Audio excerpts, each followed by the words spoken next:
Good evening, ladies and gentlemen. Thank you so much for coming. My name is Francis Luagamachate. I am the Secretariat of the National Press Club, and I must apologize for the delay in starting, but we are here now and welcome. So I'll not waste any more time. I'll invite Advocate, not Advocate Makanya, but Professor Makanya to give us his presentation, and so that we understand much better. I am told there is the Public Service Commission, and also there is Office for Public Service Commission. I guess I pronounced it right, Office for Public Service Commission. So at least by the end of this session, we'll be able to understand and distinguish between the two.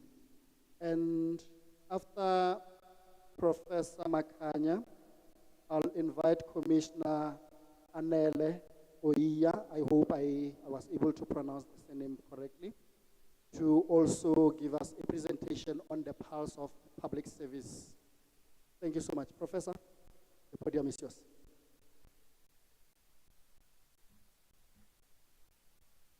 No, thank you very much. I just want to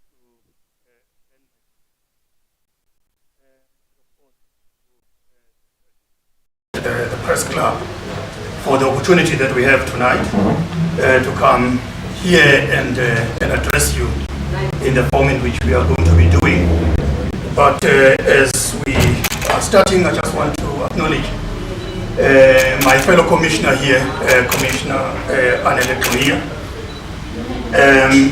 our Director General, Advocate Npc-Psc, our Chief Director there, Service Commission, the Public Service Commission, and the Office of the Public Service Commission. But I'm going to be getting onto that one very, very soon. But I just want to acknowledge all the members of the media and communications practitioners that are with us here tonight. Thank you so much, for being here and to be in a position to listen to us from the Public Service Commission. And good evening to you all. So first and foremost, I just want to tell you that we are so excited at being hosted by yourselves. That is the National Press Club. You are an organization, that creates platforms for the robust engagements, on an array of topical issues that are affecting our country. I know that in many instances, you get to be surprised about those who do not understand the importance of the media. But let me assure you that from the side of the Public Service Commission, we understand your importance, and that our proximity to the media is so critical, if we care to know, because you are the ones who assist us to have a voice that actually reaches the people, as it were, wherever they are. And it is for that reason why we are so excited, to be with you here tonight. We are a constitutional body as a Public Service Commission. We are established as a Chapter 10 entity in terms of our own constitution. And I just want to tell you that being a constitutional body means that being established as a Chapter 10 entity, we actually straddle two sections of the Constitution. One, it is Section 195, that as South Africans. These values are so critical because they are the ones that make us who we are. If you begin to think in a realistic, then begin to have an imagination about why these values are so critical. Now, I would therefore like to speak to these values just for your sake, so that you can then have a sense about the excitement of why we feel very strongly about the importance of us being a Chapter 10 institution and having these values as our pillars of existence is on the basis of Section 196, which then speaks primarily in a direct sense about who we are as a public service commission. But before I even venture in ensuring that our citizenry is informed, now that's a very important concept, because there is one understanding of society as being society, but there is another that talks in a direct sense about citizenry. When we talk about ourselves as society, it means that here we are as South Africans, but it ends there. But once you venture into talking about us as citizens, we find ourselves.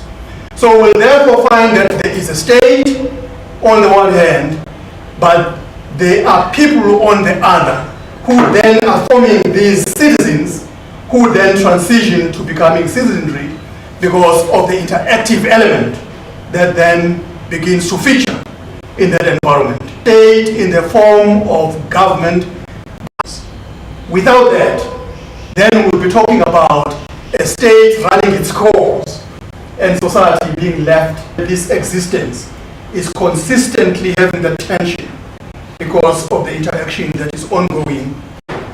Now, we therefore affirm your role of journalism, because we are saying that journalism is the core imperatives that are related, and then get to the business of the day, because you've rightly indicated that you want to know who we are and why we tick, as it were. Now, I always want to serve this as a precursor to what I'm going to be talking about. That as a public service commission, the question that consistently arises is, who are we? What is this animal called a public service commission?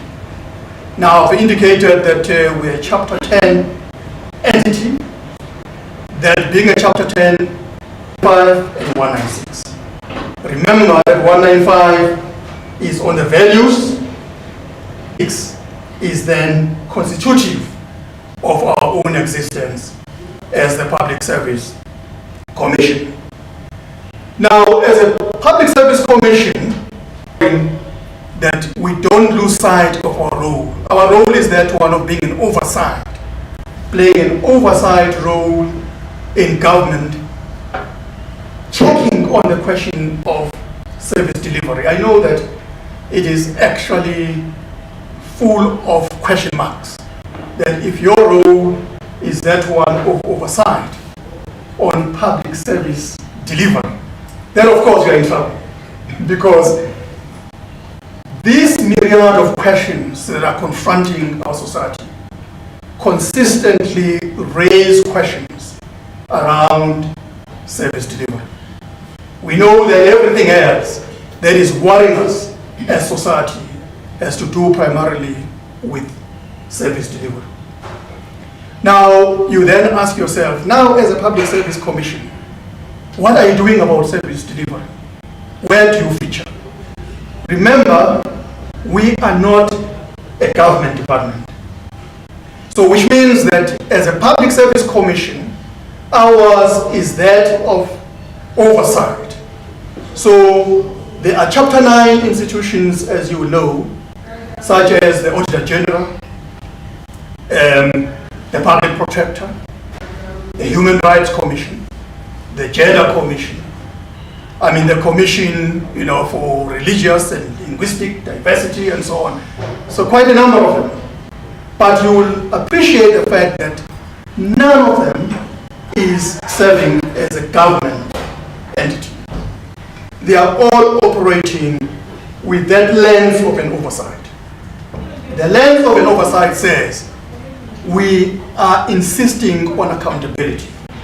So the question then of service delivery that you are responsible for, the questions that are consistently raising and our expectations is to subject government departments on the whole question of service delivery on an ongoing basis. And as we do so, we propose measures of ensuring that there is optimal performance within the public service. Now, as the Public Service Commission, our proposals are binding. Now, I know that you'll be asking yourselves the question, if they're binding, why then do we have these challenges? Remember, they are binding insofar as those departments comply with the recommendations that we present or the proposals that we make. But there is a rider to that says that if they don't follow those particular recommendations or proposals, they must then present a justification of why they cannot pursue them. So it's not a question of saying it's either or. They are binding. That's basically what it is. So which means that we can insist on ensuring that our own recommendations are supposed to be implemented, or they should be implemented. And failure to do so means that such departments can be sanctioned. So that's basically as simple as that. Now, this affirms then the paramountcy of building a capable and professional public service to enable our country to become a caring society. Now, this part is so important because, you know, when we look at ourselves, pre-independence, we were talking about a country that was not caring for its own citizens, right? Because the state existed on the one hand, but citizens existed on the margins of society. So which meant that whatever was happening did not imitate of an interest that shows affection for the people. Now, post-independence, we're talking about something completely different. Now, that is where this whole notion of a developmental state then comes in. Because we are then talking about a society that comes from the margins of society. As you bring it then to the center, it means that there are pathways of developing towards becoming.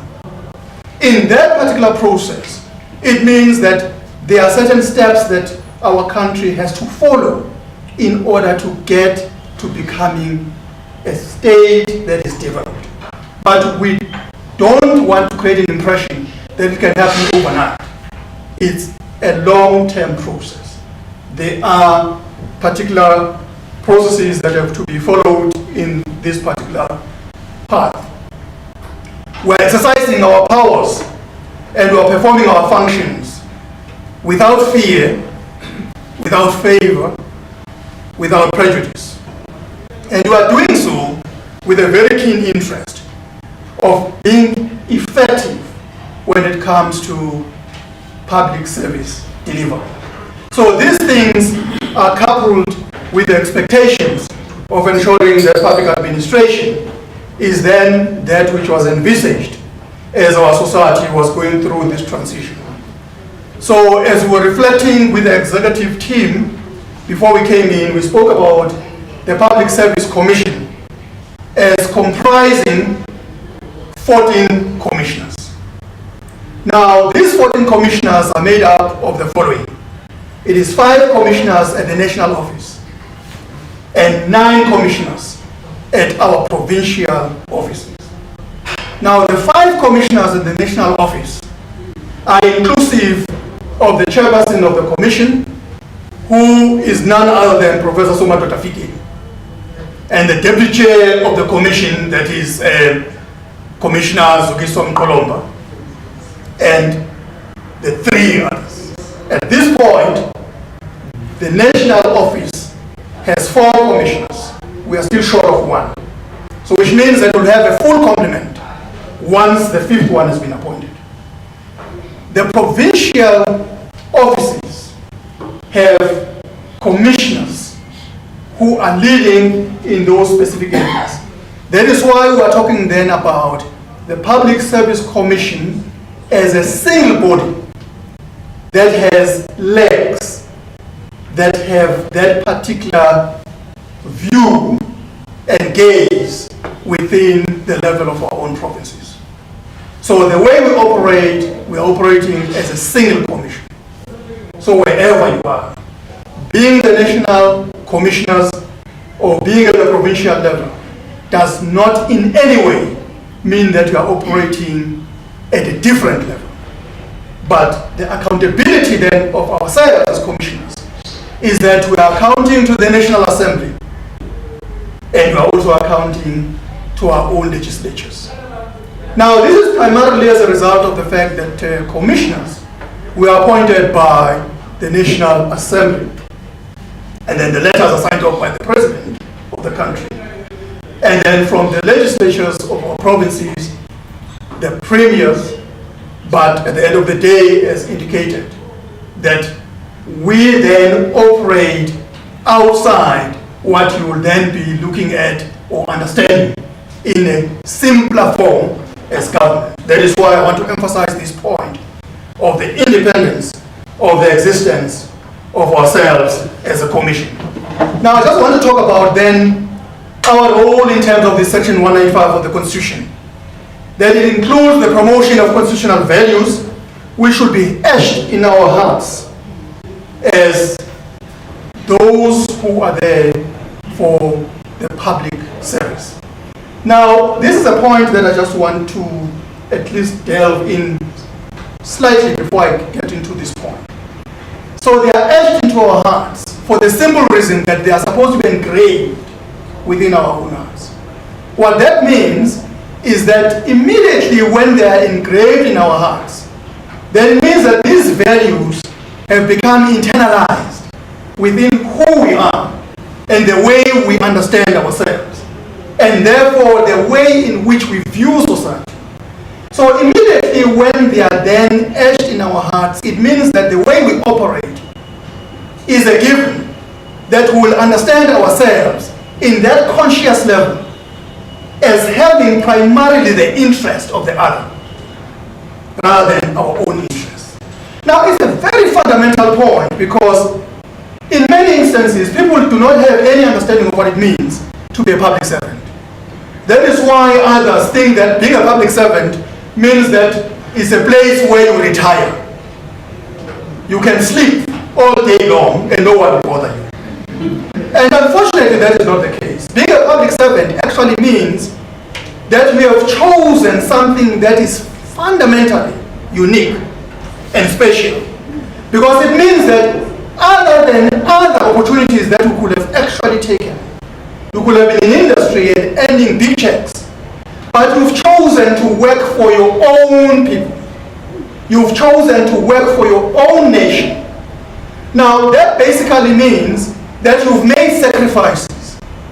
But many people do not understand that, simply because they think that working in the public service is just like any other. Unfortunately, that is not the case. Working in the public service is a special category. I can actually put in a simpler form to say it is like a calling. If you don't want to work for people, don't come to the public service. Just run away. Because in the public service, you must have an interest of those people. So the extent to which you love them, the extent to which you have the affection of the people that you serve, I can almost guarantee you that the way in which you perform will be determined fundamentally by the interest to go and provide a service. Now, the people that you find within the public service who don't do that, let me tell you, they still need to be imbued with these values so that they can understand that they are in a different environment altogether. So I'll then be talking about what that will mean, because it can't just happen on its own. We will then have to train them so that they can then transition from being just themselves as ordinary people to become those that we require in the environment where we are. Now, I just want to talk about these values very quickly so that you can then have an appreciation of. But being a professional means that I'm accounting to calling on me to respond. So which means that when I then operate as a professional, the call comes from within me to say, as a professional, how will I react? Now, as a professional, the way I'll react in this situation would be that I'll present a service without expecting anything in return. So which means that I'm not actually doing it because I want you perhaps to bribe me. Okay? So that is why when we talk about corruption, corruption is at all with the environment where we're operating. Because you don't have to wash my hair or wash my feet in order for me to serve you. Right? So there is something fundamentally wrong. If I say, before I can serve you, you must pay. Why should I pay for the public service? Why should I pay for the fact that I'm here to get my ID or to get my birth certificate or to apply for this or that and so on, or to get that I'm in a different environment. So now it is my professional ethics. As I say, as a profession, there are codes that we have to abide by. But I'm saying that fundamentally, as a civil servant or in the public service, these are the ones now that are coming from within me. So the checks and balances are within me. Now let me then put this in a very interesting fashion. I was talking to one of the journalists here who reminded me that from the time when I was still in a different environment, as a teacher, because that's what I did for most part of my life, almost 4 decades, that we spoke about something that is very interesting. That, when human beings are born, they are born with an identity of themselves, right, as individuals. That is why you have a name, you have this. That's where the I comes from. But you must remember that when you come in that fashion, you come as an individual, but there is an influence that you then take, which then gets embedded. That influence comes what we refer to as a me, which is then within your immediate proximity. In the first instance, from your own family. In the second instance, from the community. In the third instance, from the community at large. What that does is that it then builds within you the identity that says, me on the one hand, but it's the other. Now that combination is what we refer to as a conscience. This exists within me, not within any other person. That is why then we say it is those checks and balances that are telling me this is how I behave. Because if I don't do this, my conscience is me. You understand? There is something fundamentally wrong within our own society, where we find that you do things that are at all with the expectations of society. And you then argue that, no, I did not know. Because we are saying, when you are already an adult, you are supposed to have matured and internalized the system. You've internalized what will be unique to you and internalized what will be unique to the society. Now, in the environment we're talking about, what you shall have then internalized has to do fundamentally with the values that we're talking about. Because these values are now going to shape the way you look at society and you look at yourself. Now, with the training that I'm going to be talking about, you will then be doing that in order to bring people, in an environment where they will then have the application of what this is. Now, the professional ethics will then mean that I behave in this fashion not simply because those are the codes and norms within the profession, but those are codes and norms that are also etched in my own heart. That is why this behavior comes within the confines of those things. So I can't simply just find myself operating outside those because I shall have then missed the point. Second, the efficient, economic, and effective use of resources that must be promoted. You see, I always ask a very simple question of human beings. To say, when you are sitting in your own home, have you ever thought about how you behave? That in the first instance, when you walk into a shop, you don't simply just say, oh no, because I was looking for shoes. Now that I love these shoes, I'm buying. You don't. You actually walk around.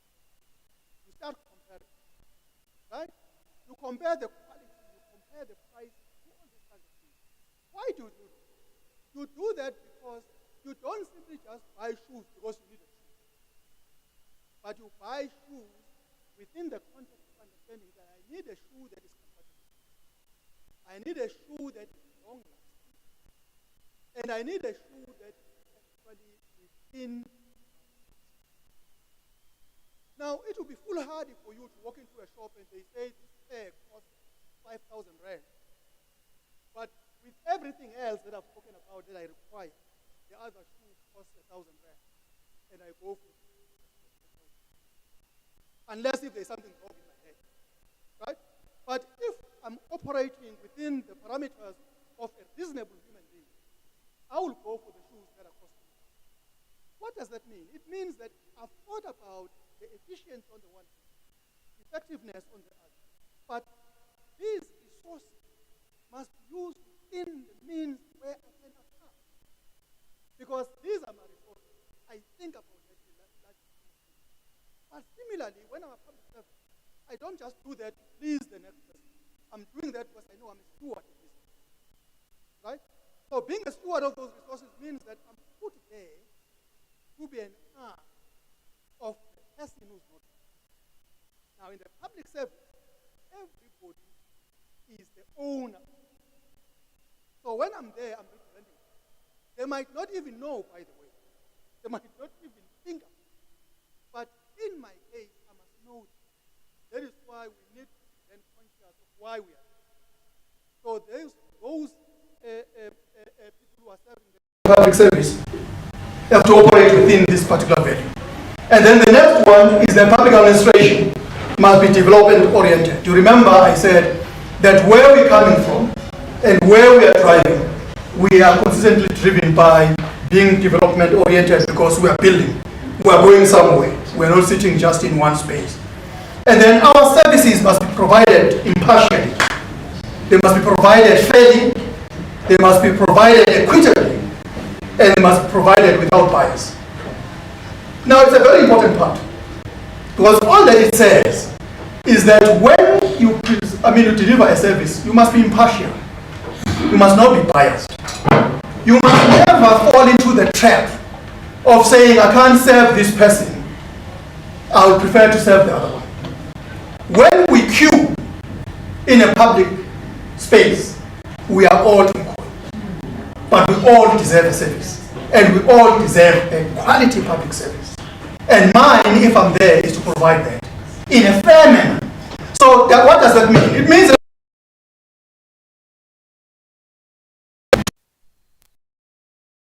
standing in front of the queue. Because it means that I've got it all wrong. So I'm distorting the system. So those are things that must then happen naturally so that we can actually prevent these problems from happening.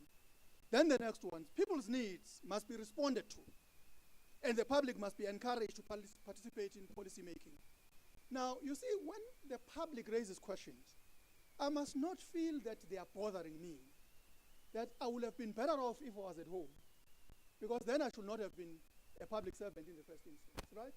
So now that I'm a public servant, public is consistently going to be raising questions. They are going to be insisting on being served. Now, the fact that they were here and they were angry at me because they did not get a service does not mean that I'm going to be angry at them in return because I must intimidate them. No. As a public servant, if they rock up, even if there's something that must have disturbed me, the face that I put in front of the public is the one that is welcoming, right? Because that's my role. That's a fundamental value. If I miss that point, then I better realize that I've missed out on the fundamental value of what needs to happen in that space. Public administration must be accountable. So whenever you find any human being who thinks that they are not accountable, then there's something fundamentally wrong with it. In any environment, you are accountable. Now, you are accountable to the person who's managing you. The person that is managing you is accountable to someone else. That person is also accountable to someone else. But the joke is that at the end of the day, when we talk about the state, we are all accountable to the people. We miss that part. What happens in the environment where we are? We think we're accountable to ourselves. We never think about the fundamental value that says, at the end of the day, we are accountable to the people. That is why we're elected. We are elected because we serve them. So we are their servants at the end of the day. So with all these kinds of levels that we're talking about, they can move this way in that pyramid sense, but at the same time, they can also move this way, because you then account to the people that put you there in the first instance. But in this case, we are then saying that people must also participate in policy making. So they don't just participate at certain intervals. It's ongoing, that stays forever. Policy making says we've developed this policy now because it appeals to the needs that we currently have. But that policy